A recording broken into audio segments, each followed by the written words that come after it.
For years, people have talked about this so-called 2-hour barrier in marathon running as if it's some kind of absolute limit. But honestly, the idea that the human body had a hard limit at 2 hours was always more belief than biology. For decades, runners and scientists treated the 2-hour marathon like a wall built into human physiology, as if somewhere inside muscle fibers or lung capacity there was a fixed boundary that could not be crossed.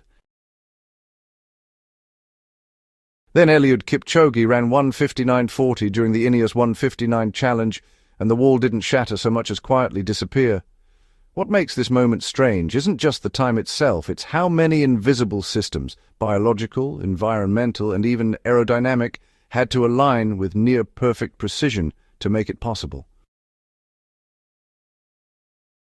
This wasn't simply a faster human, it was a demonstration of how tightly the human body is connected to its environment. Managing energy efficiently, well, that's really at the heart of endurance. Every movement, every breath needs to be carefully balanced to get the most out of the body without hitting the wall. It's not just about raw power, it's about making sure that energy is used wisely, conserved where possible, and delivered exactly when it's needed. The marathon has always been less about speed and more about energy management. At elite level, running a marathon is not about pushing harder, it's about losing less. Every stride leaks energy as heat, friction, and internal inefficiency. The human body is constantly negotiating with physics, converting chemical energy from glycogen into mechanical motion, while trying not to overheat or collapse. This is where VO2 max becomes important, but it's only part of the story. Oxygen uptake determines how much fuel can be burned aerobically, but efficiency, how much energy is wasted, matters just as much. Two runners with similar oxygen capacity can produce very different results depending on biomechanics, muscle elasticity, and even tendon stiffness. The strange part is that humans are already one of the most efficient endurance species on Earth. We are not the fastest, but we are among the best at sustaining motion over long distances without overheating. Thermal dynamics and aerodynamics play a crucial role in the world of endurance running. The way heat is generated, transferred, and ultimately dissipated can mean the difference between finishing strong and hitting the wall. Similarly, the air that surrounds a runner isn't just empty space. It's a force to be managed, shaped, and minimized. Together, these factors form the invisible battleground where elite runners fight for every second. Heat, not fatigue, is often the real enemy in endurance running. When a runner moves at marathon pace, roughly 75 to 80% of their energy becomes heat rather than forward motion. That heat has to go somewhere. If it accumulates, core body temperature rises, enzymes begin to lose efficiency, and the brain starts to limit muscle output as a protective mechanism. This is why the environmental conditions during Kipchoge's run were so controlled. The temperature hovered around 9 to 12 degrees Celsius, cool enough to allow heat to dissipate without triggering excessive energy loss through shivering or vasoconstriction. The human body is essentially a heat engine, and like any engine, it performs best within a narrow thermal window.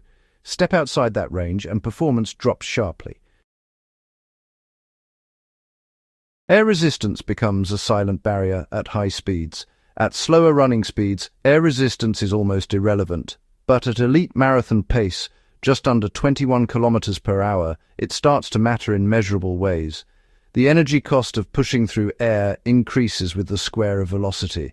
This is where the rotating pacer formation used in the Ineos 1:59 challenge becomes interesting. Pacemakers ran in a V-shaped pattern in front of Kipchoge, reducing aerodynamic drag in a way that resembles migratory birds flying in formation. It's not a coincidence that nature arrived at this solution long before humans did. Systems that move efficiently over long distances tend to converge on similar strategies, whether they involve wings or legs. The surface beneath our feet, the biology of our bodies, and the very limits of human movement all play a role in shaping what's possible. Each factor, whether it's the springiness of the road, the efficiency of muscle fibers, or the ability to sustain pace, pushes the boundaries of endurance just a little further. As we learn more about these elements, the line between what is and isn't possible keeps moving. And, well, that's what makes the pursuit so endlessly fascinating. The surface beneath your feet changes more than most people realize. Running economy is also influenced by how energy is returned from the ground. Modern racing shoes use advanced foam materials that compress and rebound with each step, effectively storing and releasing elastic energy. But the road itself matters too. A flat, smooth surface reduces the micro-adjustments muscles must make with every stride. Even slight variations in terrain can increase energy cost over 42 kilometers. What looks like a simple act, running forward, is actually a continuous negotiation between muscles, tendons, gravity, and surface response. The human body adapts in ways that blur the line between biology and environment. Elite marathon runners often exhibit unusually high mitochondrial density in their muscle cells. Mitochondria are where energy production happens, and more of them means greater efficiency in converting fuel into motion. But this adaptation doesn't happen in isolation. It's influenced by altitude, training stress, nutrition, and even early life conditions. Many of the world's best marathoners, including Eliud Kipchoge, grew up at moderate altitude, where lower oxygen levels stimulate physiological changes that persist even at sea level. This is where the story becomes less about individual achievement and more about systems. The environment shapes the body, and the body, in turn, responds by becoming more efficient within that environment. Breaking 2 hours does not mean the limit is gone, but it does mean it moved. One of the biggest misconceptions is that once a barrier is broken, progress becomes easy. In reality, the closer performance gets to physiological limits, the harder each incremental improvement becomes. Shaving even 1 minute off a marathon time at that level requires changes across multiple systems: metabolic efficiency, biomechanics, environmental optimization, and sometimes even pacing strategy. Scientists still debate where the ultimate limit lies. Some models suggest that under ideal conditions, the human body might sustain a marathon time closer to 1 hour and 57 minutes or 1 hour and 58 minutes. But those projections depend on assumptions about efficiency that may not hold indefinitely. What's clear is that the limit is not a single number. It's a moving boundary shaped by biology, technology, and environment. So, as we reach the end of this journey, let's just pause and consider what we've uncovered. It's not really about the record itself, but what it tells us about our own human systems. When the sub-2 hour barrier was finally broken, it didn't just change the numbers in a record book. It really showed us just how deeply connected performance is to so many different factors.